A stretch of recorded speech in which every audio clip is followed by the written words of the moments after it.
Good evening, everyone. Sorry, I did have a teeny bit of technical difficulties.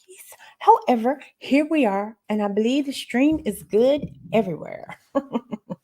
Anyway, welcome to Deliberations with Sonia.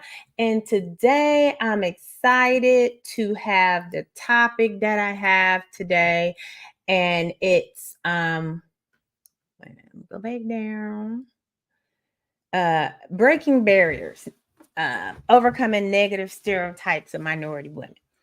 And so to start, I would like to just basically get into why I chose this topic today and what it is that I hope to accomplish with, just having a real deliberations with Sonia talk about it. Cause y'all know how I do. The world gets on my nerves and I have to come and let everybody know.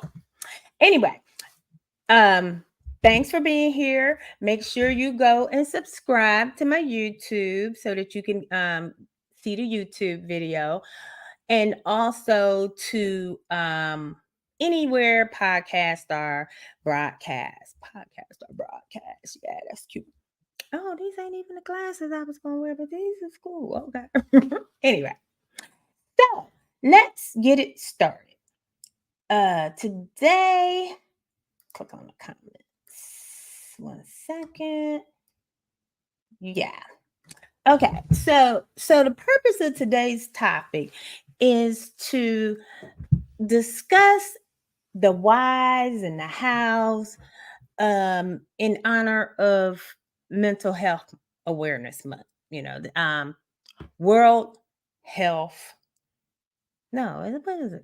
World Mental Health Month. Yeah, that's what it is. Yeah. So what we're gonna, be talking about is how we as minority women, and you can just say women too, regardless of their racial status, but I really want to focus on minority women, how we are constantly put into stereotypical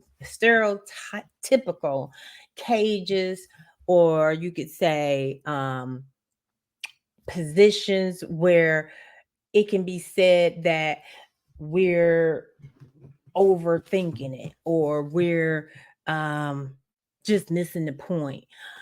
I was watching after Senator Feinstein passed away, and I had been already, looking at the way that the uh, some of these men and women have treated Vice President Kamala Harris, and just the outright disrespect that Trump and the Republicans have been laying waste to the district attorney down in Atlanta and the district attorney in New York City, and how it's just not being met with any kind of, you know, you guys need to stop that. You guys need to respect this lady. You need to respect her for the position. Forget that she's a lady, okay? Respect her for the position. And so one of the things that I really want to talk about today, with it being World Mental Health Month, is how these negative stereotypes just on a daily basis, they end up turning into just preconceived, you know what I'm saying? It's just a preconceived notion of what a person is about. For instance, if you think about the way that some of these people have talked about various women in leadership positions, you would think that in 2023 that people would be just happy that someone who had put in the work to get their education, to get the experience, to do all the things that these women do to be where they are, right? So, if you were in Afghanistan in a foxhole with a woman Marine, what? And you, uh, one of them people in Congress who's never been in the military, never done anything, would you be worried about her ability to save your life? Or would you be like, oh my gosh, she's a girl, give me the gun? I mean, people are very dismissive of women, dismisses dismissive of what women have become. And so the goal today was to talk about why my channel is called the Queen Crusader. And as you can see, I keep my little sword because that is a symbol of empowerment. That is a symbol of, you know, I'm not gonna just shy away from you. Okay. I spent over a decade practicing law in Alabama, in Mobile, in the South. You can count on one hand how many Black women litigators. Okay. I'm not talking about child support or I'm talking about the Black women litigators. It was less than 5 of us. Yeah. That was in court on a regular basis. And if you think that those men didn't look at us like, who is she? I'm me, I'm Sonia. And yes, I filed this motion. And yes, I will appeal. You judge, because you fish with him. So let's deal with the facts. And that attitude, it did, get me known as, just, probably most likely to smack somebody. But you're disrespecting me. Okay. And it's not a but. You can't, we as women, we have to stop making excuses for being aggressive. I mean, because nobody's going to give us anything. No one is going to come and save us as minority women. I'm going to talk about Black women right now. Okay. People like to say we have an attitude, we ball busters, we mean, all of these things. But let's just take a look at all that America has done for us. Let's see. We have been the patriarchs of our families. We have, through history, not only taken care of our kids and our family, but their kids and their families. Even when we couldn't get enough food out in the fields to take care of our own families, we had to be up there nursing their kids. Okay? We've always been the beast of burden, so to speak.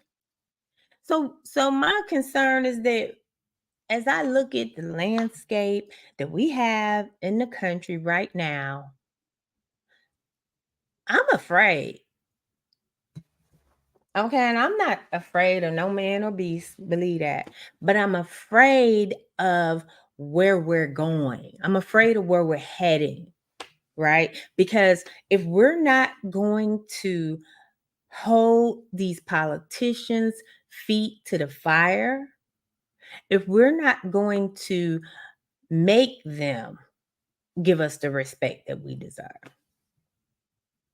then you got the other MAGA Republicans. They trying to put everybody in little milkmaid dresses. And anyway, I said the craziest stuff about that. But anyway, you know what I mean. They want to tell you, what to do, how you can work, stay at home, raise your kids. No, because as Black women, we have not been given that as a choice. Our men were divested and stripped and murdered over the course of history in America. So who's watching out for us? Who? Who watching out for us? Okay. And so, what I want us is minority women, Black women, Latina women, Caribbean women, uh, Asian women, everybody, I want you to think about why. This is the question. Why would you let someone take your power? Hmm? I watched a video with Senator Feinstein, and it was awesome because it was an old video. And this man is when she passed gun control. She was in Senate for 1 year, and then she led the fight and passed gun control. And on the video, they had, they were on the floor of Congress, and this older white man, he basically did to her what's been done to all of us at some point in time. And he said, and I can't quote, but the point is, he said, well, if you if you just learn something about guns, then you would XYZ, and you would know this and you would know that. And she was like, baby, I know about guns. I am here because of guns. I watched my mayor, as I was the deputy mayor, get shot down in our city hall while I was administering first aid to him. Sticking my finger in the bullet hole, she said. And I have been shooting since XYZ and da da da da and da da da da. And she just was like, be gone, you little peasant. And I'm gonna tell you, we're all Queen Crusaders, and that's what you gotta do. Okay. I was so just moved by that, because that was like, the 80s or something. I don't even remember. But to think that Senator Feinstein had been going through those kind of episodes and those kind of events for over the course of her career, and then yet we are still here having a battle about Kamala Harris' hair or her suit or whatever the case may be. I mean, how ridiculous is that? And let's ask about the personal self-esteem that we as women would allow ourselves to get caught up in that kind of discussion anyway. Okay? Kamala Harris don't have time to be worried about none of that. I love me some Uncle Jojo. I call my president Biden Uncle Jojo. I love Uncle Jojo because what's the alternative? And I love them anyway because he just be like, man, shit, fuck y'all. You know what I'm saying? That's my son, and y'all can go to hell. And what? Now, if a man can say that and a man can feel like that, why can't a woman feel like that about her kids? Because I feel like that about my son. And I'm not ever going to timid myself down so somebody can pat me on my head and say, there, it's going to be okay. No, I know it's going to be okay. Why? Because Jesus got me and I got me. But that's not the point. The point is, we have been watching ever since Trump got elected. We've been watching just the disrespect mount and mount and mount. And that has come with attacks on us, minorities. And so the question becomes, how do we break the barriers and rise above the misconceptions of the stereotypes, however, retain the strength that was God given to us from a life of strife? Okay? It's been a life of strife. If you Black in America, it's been a life of strife. Okay? There's nothing else to say about it. When that fool was getting elected, I remember, I was what was I? Yeah, I was still in Alabama. Yeah, I think, yeah. Anyway, I had some colleagues and business associates who were like, "Oh, so you just being ridiculous. You just being overthinking it. You're just, um, not understanding, blah, blah, blah. He's just this or that." Let's fast forward to um the insurrection. Now,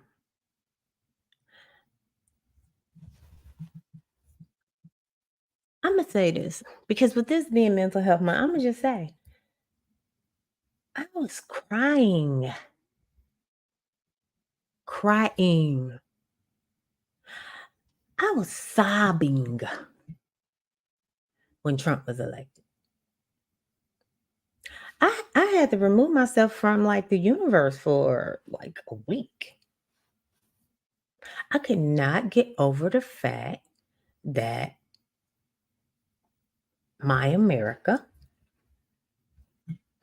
that I was taught to love and fight for, and me and my family and the military and everything. I couldn't believe that people voted for him. I mean, and it's not like Democrat, Republican, blah, blah, blah. No, no, no, no, no, no, no. That was never the issue. The issue was in a country of roughly 3 to 400 million people. It's very, very extremely disrespectful to know that even if 40%, 50%, whatever it was, I mean, this dude was just openly racist, et cetera, et cetera, et cetera, sexist, et cetera, et cetera, et cetera, all these things. And so, I feel like, hey, we're in a different world right now. And the world that we're in is, guess what? All bets is off. Okay? Ain't nobody coming to save us. Nobody.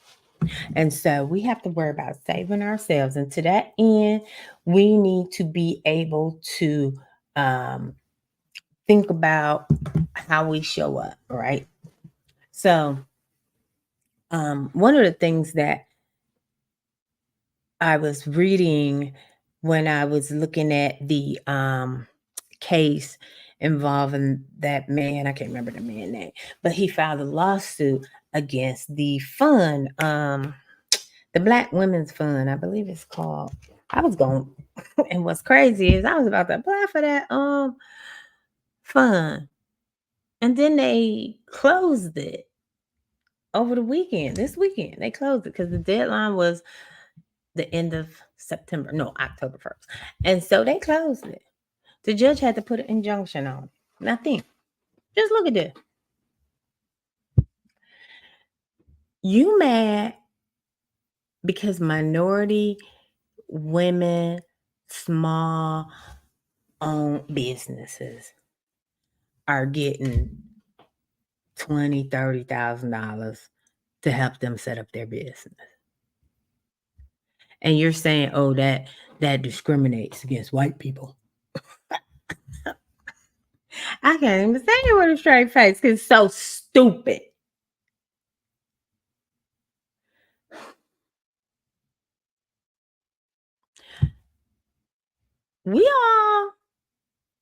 Y'all better stop taking these wooden nickels. That's all I gotta say. Because this is the deal. Listen to this.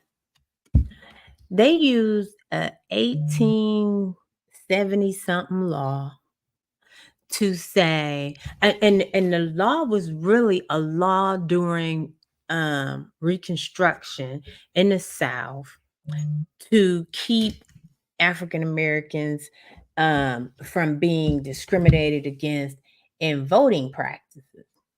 Oh, girl, thank you. Freedom Funders. Yeah, that was it. American Alliance. Yep, that's them. So yeah, I couldn't see my I couldn't see my what you call it. But yeah. So these men, these white men, this white man in the South, and Tommy Tuberville, He's all with the whole little click click, and I'm gonna tell you about all that too. But the issue is, how are you a white man in the South? And I'm gonna tell you, like I said, I practice law in Mobile, Alabama, and I'm gonna tell you some honorable, good white men, especially that was on the bench. And we had some guys that was just, they were about righting wrongs. And many of these folks' histories came from, you know, Miss Bessie Lee took care of me all my life. So, hey, nobody better not mess with her. You know what I mean? And it's not like, oh, that's great. That's wonderful. Pat him on the back. No, it's just a respect thing. Right? I actually had a case where a judge actually came in. The lady didn't come in. I don't know. Anyway, the point was, it was like, you need to help out Miss So and so because them banks is trying to take her property off some predatory lending. I went in there, filed a couple of summary judgments, injunctions, whatever. By the time I finished with them and the judge ruled for me 50 million times, them people called me and went back up to Atlanta. It was like, look, I'm like, how you gonna take her property? You basically gave her $15, and I'm just being facetious. Let's just say he gave her $100, right?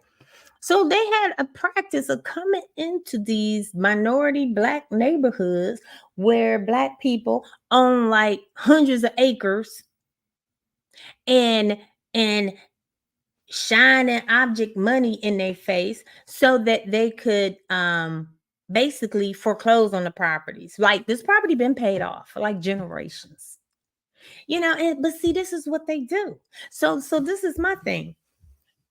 And just coming from a straight up money perspective, if you don't have wealth, and wealth is not millions or any of that. It sometimes it's just collateral. Okay? It's just collateral. But if at every juncture in the life of minorities, i.e., black people in America, I didn't talk about too many other people, but I'm gonna say us on this, okay? Because my family is from the South. If every time a person owns property or real estate, it's taken, it's taken, it's taken, it's taken, it's taken by sovereign means sometimes. These things were done under the eyes of the courts and the government in the Jim Crow South. So you're mad because your progeny or whoever, your past, did a really good job on us, taking everything we own, lynching people. My granddad was born in 1800. He was a sharecropper, you know, and the freedmen's and my grandparents, just all of that. Every time you turned around, their property was being seized. Something was being taken, and even into the 50s and 60s. Oh, we need to build a road. Oh, we need to make. My family had so much land on Lake Martin. So did a lot of other black families. But do you think any of them got their just desserts on that land? No, they didn't. However, how wonderful it would have been to go to college and know that, oh yeah, I need a student loan, but I don't need to pay because we're gonna use the equity in the land that my family owns. Wouldn't that have been some shit? you know? So when I hear these arguments, it just spoils my blood. And then you think about the Great Migration, right? So people like my parents, a lot of other people's parents, they got upset, wanted to move, and said, "Okay, we can, we can make some of ourselves. We can own something." But you redline the banks, red line, and usury, which was against the law until black people started moving into these areas. So these banks get paid off a 36% interest rate when they were charging white people 2% interest rate. And then you wonder why we don't have shit. We can't fix the shingles on our house. Well, yeah, I'm saying just for the sake of having a house, we have a house. But you charging us double and triple what you would charge a white person. And then you got the nerve. Anyway, I digress. Let me get to this point, y'all. And the point is this. We have to fight back against the notion that we're angry. You know what I'm saying? Because let me tell you, I'm not angry. I'm not angry about nothing. I mean, stuff is messed up, but I'm not angry. But what am I not gonna do is smile in your face and shine your shoes and tell you your shit don't stink because your shit stink. And as African Americans in this country, I'm about sick of the Democratic Party too. And I tell people this all the time. Because they ain't doing that. They're just sitting around like, oh, Democrats, you ain't doing nothing for us. And our people are being disrespected. We have to just learn how to communicate with each other as African Americans, right? So one of the things I put in my notes was we think about Atlanta, right? I ain't picking on Atlanta. Because I like Atlanta, but I would never live there because the traffic is horrible. I went to 2 job interviews there and was like, I don't care how much money they got. I'm living here. I'm gonna tell you, this is the way I judge a place to live, and I digress because this don't have nothing to do with podcast. But if I gotta get in a traffic jam to get a filet of fish meal, if getting a filet of fish meal, if I cannot get out the driveway, get my filet of fish, go sit back home, my fries are still hot while I'm sitting there watching the TV, I can't live here. Can't do it. No, that's too much stress. Because when you go out here in this world and you work your butt off, you don't want to be sitting in traffic trying to get no filet of fish meal. I remember when I was working at Prince George Medical Center in Washington, D.C., and I was living in Temple Hills. And I was like, I got to go. Because you couldn't get to McDonald's. And it was like right across the street within 30, 45 minutes. Cereal was $7, and that was in the 90s. Anyway, I digress. The point is, I was talking about major cities. So when people, for instance, with the Freedom Fund, I think about it from a standpoint of this. We are the dominant population in most of the major cities in the United States. I mean, we're not dominant, but we dominate the hoods, which is the center city of everywhere. Okay, this is how we get to be democratic enclaves. And so instead of being encouraging everyone to come to Atlanta as if it's the land of milk and honey, I propose a call to action where we look at where we're at. Because the federal government, we need to stop looking at that.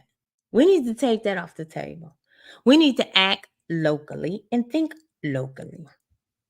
We need to make sustainable businesses in our community.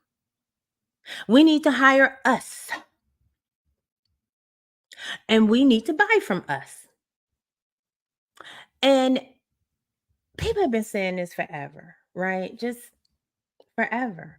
However, we're at a wonderful place in time. Right now in the United States of America, as Black people, we're in a wonderful space and time because we create everything. We do everything. And I mean, we do it well. You know what I'm saying? You can't say, oh, I gotta go get a white lawyer. I gotta go get a white banker. I gotta go wherever the white people at. Okay. That our children, our generation, we ain't got no,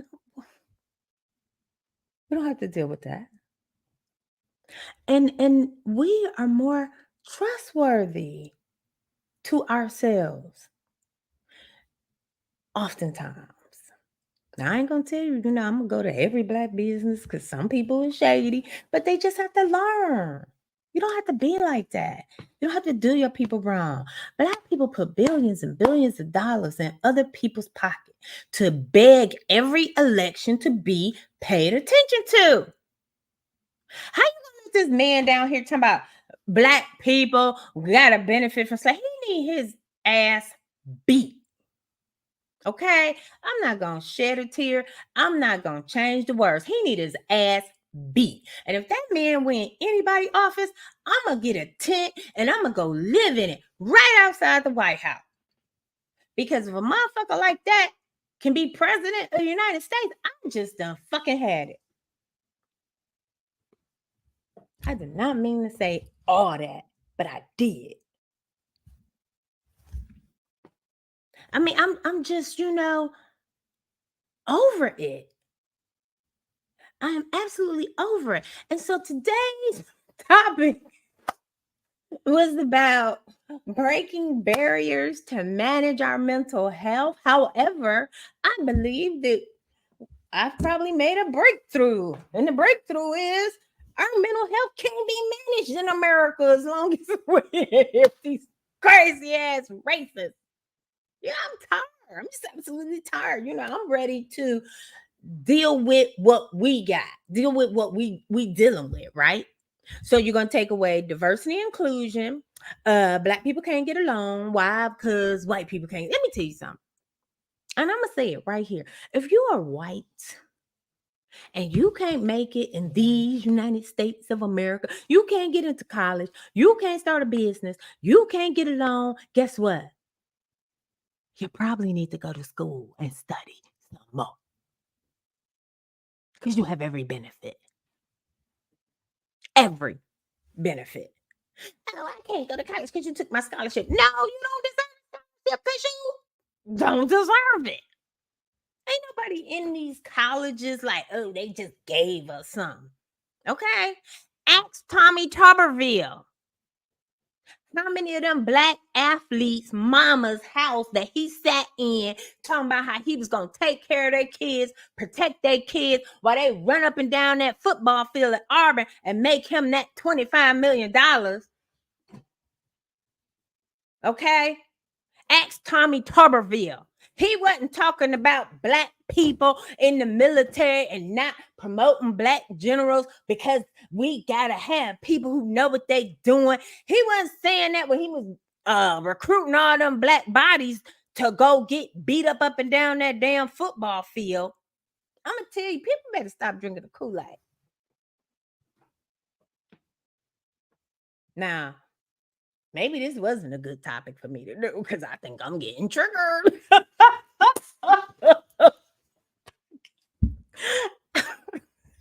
I'm getting off the fucking point. Okay.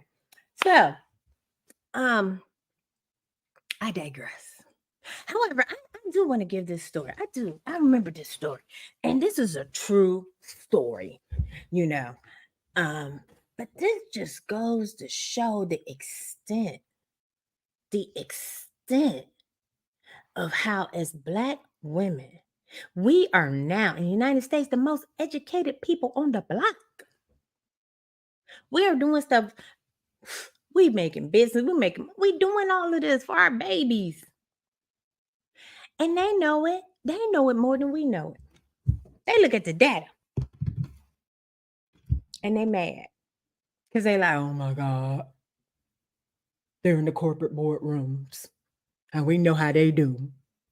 When they stick a foot in and a toe in, they just go in and they take over. Remember when there wasn't no black quarterbacks? I mean, sports, And then there wasn't no black baseball players.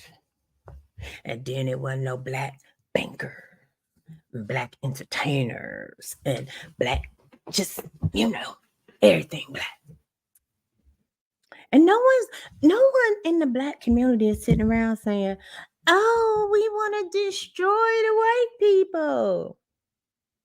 We just living our lives, doing our thing, having fun, trying to raise our kids and everything. But no, they want to come for us. So one of the things that I wanted to talk about was just being, we are strong because we've had to be. Nobody woke up and said, oh yeah, I want to be discriminated against my whole damn life. My dad, when I was younger, he was like, I don't want to hear it. I used to come home crying. Rah, rah, rah. They said something bad about me. And they bust us, right? So, like, I went to John Hay, like, that was my zone, like, because we lived on Cedar. So, I was in the first crop of kids that they bust over to Waterston Lake. And Waterston Lake was this elementary school, but it was way over on the west side. And it was almost like the opposite neighborhood of our neighborhood, the way they did it. And so, I was sixth grade. Yeah, sixth grade. So I remember my parents, my dad had a good job, And so my mom was like, put my baby in private school. And when my dad went to enroll me in private school, they didn't have no more room. Because every black person with 2 nickels to rub together ran and put their kid. My dad tried to get me into, like, what was that? Some Catholic school. I mean, he tried everywhere, but it wasn't no spots. He wasted too much time, as my mother used to tell him. So yeah, I had to stay in the public school. And so when one incident happened, aside from very many incidents, but I tell this story quite often because what happened was I had at Waterston Lake, I had upon getting off the bus, there were these white people with picket signs, You'd have thought we was in Selma. Shit. So let me say, here's someone who lives in both places and someone who have family in both places. It's racist everywhere. What you gonna do? Clearly. Oh, hi. You know what I'm saying?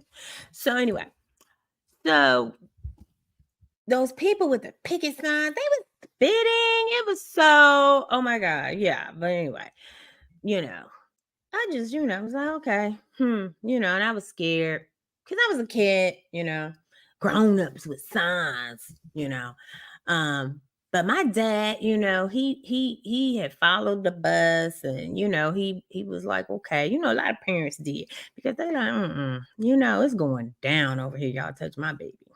Anyway, so after a while, that all died down because no one wanted it to turn into a whole race war while these people were threatening little black babies from the east side. So, I never forget, we were into the school year some, and some of the angst hadn't rubbed off because some of the young white students were just, it was just tension, right? And so I never forget this thing that happened. And when I think about, me and the women who taught me to be how I am and just growing up and coming up the way I am, we had some big old math test, And I think it was like, we were in honors or something. So it's like some kind of algebra PA. I don't know. We was doing stuff. I don't know what. But anyway, I got the highest score. And do you know, I do not know this boy name, but the teacher was like, Sonia, you get a gun star. You have the highest score.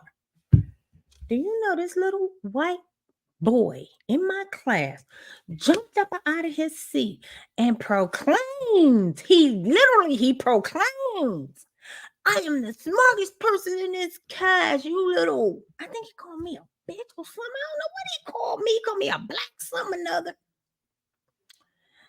And he was like, you cheated. You blah, blah, blah. And so we was at these desks where it was like this pulled together. And then it was like that side, this side, that side, this side, that side, this side. And so when he was calling me them names, I don't know what came over me. It had to be the spirits of my ancestors. Because I jumped up out that chair and I went down to the end. And, there's a window down there. You had to go around to get to his side. And so he came down to the end and we was in each other's face. And he was like,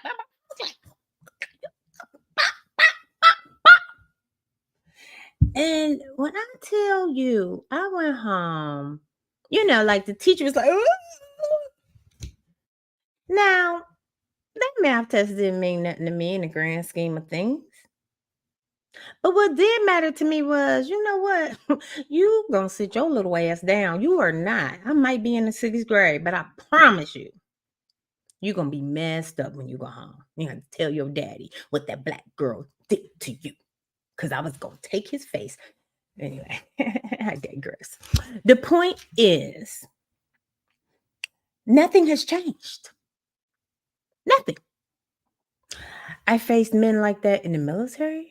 I faced men like that at law school. I faced men like that at law firms. I faced men like that in the courtrooms. I faced men like that my entire career. And I'm not mad, but get mad and get mad, do whatever you want to do. Guess what? I'm here. I'm gonna embarrass that shit out of you if you keep it up. And hey, I'm gonna get my paper just like you getting yours. And so you have to think about this. You know, we have to work together so that we can all be a force to be reckoned with. Okay? We can't be sitting here like all of these, this video could go on forever, but I don't want it to because, I'm outside of my script now and there's just too much. There's just too much about this topic. And so I'll probably stay on it for the rest of the month. But the point is that we have to come together. And we have to come together really, really fast. Really, really quick.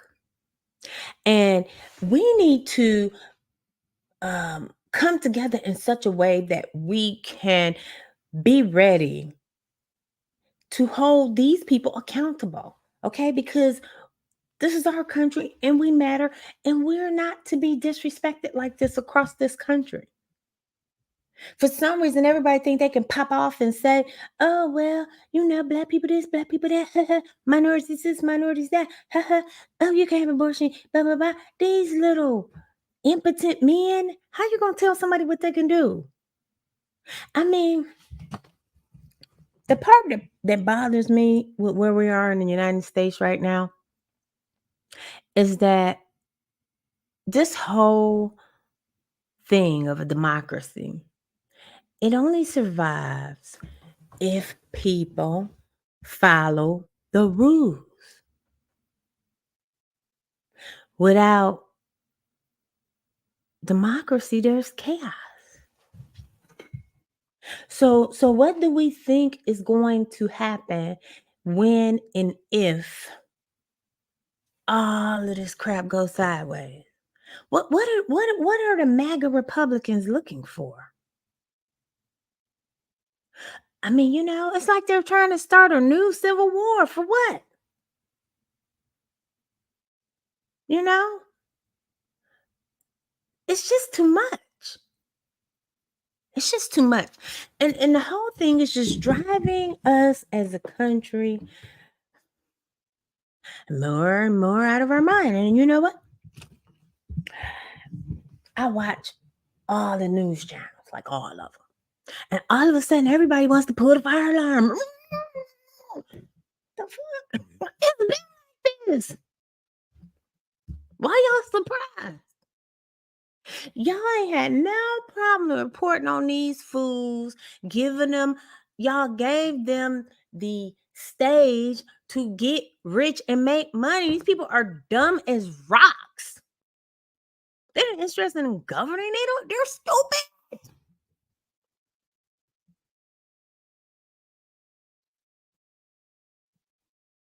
They're dumb as rocks. And so we're gonna have another talk because I'm past my 45 minutes and I don't be wanting to go no hour. But anyway, we're gonna talk again. And what I want to do is say, just like that little boy who came for my gold star. He came for my gold star. They done bust me over here to this school with his parents who crazy, don't want me here. And I done showed them, let me tell you, boo-boo, I'm the smartest person in this school, probably, okay? Probably not the whole school, but at least that building. But in hindsight, probably the whole damn building. And you're not coming for my gold star, little boy. You're not.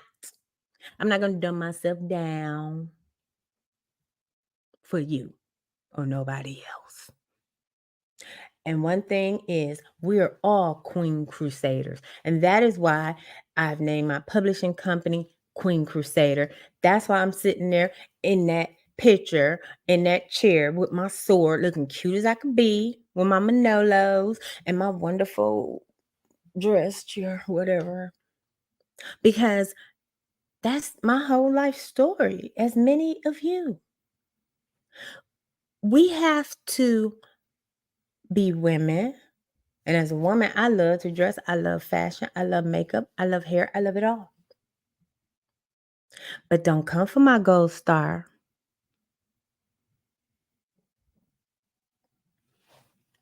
Don't come for my gold star.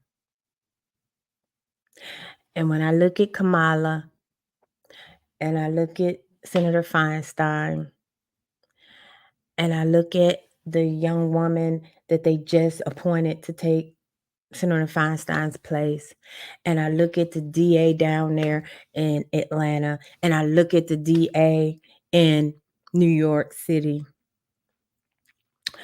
why we as Black women always got to come save the damn day? You use us to save the day, but then you want to take our fucking gold star. The fuck? We don't have to negotiate with this country anymore. We don't owe this country shit. Okay? And we still ain't got no 40 acres in the mule. And I got paperwork on my family shit. So, anybody who say, oh, just let it be. Oops. Just let it be. You're doing too much. We was doing too much when y'all sat your asses down and watched Trump. We was doing too much when we're in this predicament now. And we've done too little when somebody like Ron DeSantis can stand up and basically ridicule us, ban our books, and basically say, you ain't shit. Don't make me run for Senate, y'all. Because I'm going to tell you, it's a couple of people I want to meet up with. I got to stop. Anyway, ladies, you all have to join me. We're going to shatter these stereotypes. And how we going to shatter them? We're going to shatter them by being successful. We're going to shatter them by having a take no prisoner attitude. And we're going to shatter them by making sure that we can leave a legacy for our kids, for our babies, for our sons and our daughters and our grandkids. We're going to do that because ain't nobody going to do it for us.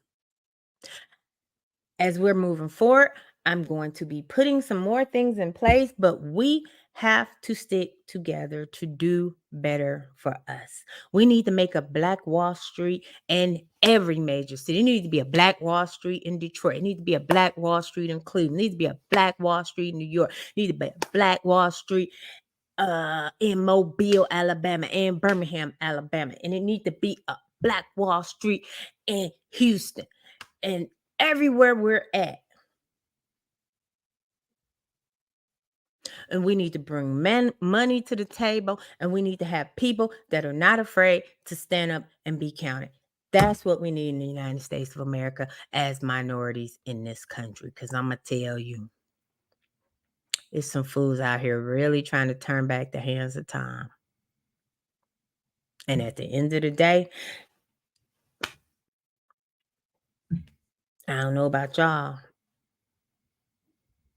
but I ain't about that life.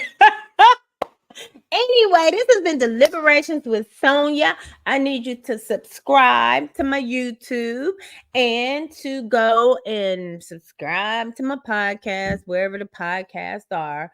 And I just want to say thank you for giving me your time today. Thank you, Karen, and all the other people from the LinkedIn and um yes, Black Wall Street in every major city. Yes, girl. And you an accountant, honey. You know about that money. So we need to talk about that. Okay. There needs to be a Black Wall Street everywhere. And we need to get the LeBron Jameses and what's her name? All the people, Oprah, all the people with all the money. Because once we have established businesses in our community, you ain't gonna be showing up doing no Black Wall Street. No, nigga. That's not gonna happen again. Anyway, this has been Deliberations with Sonia. I love all y'all. We are all queens. We are all queen crusaders. Now go out, get you a sword, and we're gonna need to mount up. We the new cavalry up in this bush. Black women. We need horses, we need saddles, and we need swords. And we need to be ready for the Tubervilles. I mean, not literally, figuratively, because can't go to jail or nothing. But anyway, this has been Deliberations with Sonia. I love y'all. Have a good day. Like, subscribe, hit me in the comments, and let's talk. Next time I get on here, I want some people emailing me. I want some notes about how we going to go about getting this Black Wall Street in every city in which we dominate. Good night. I've got my ice cream in the screen.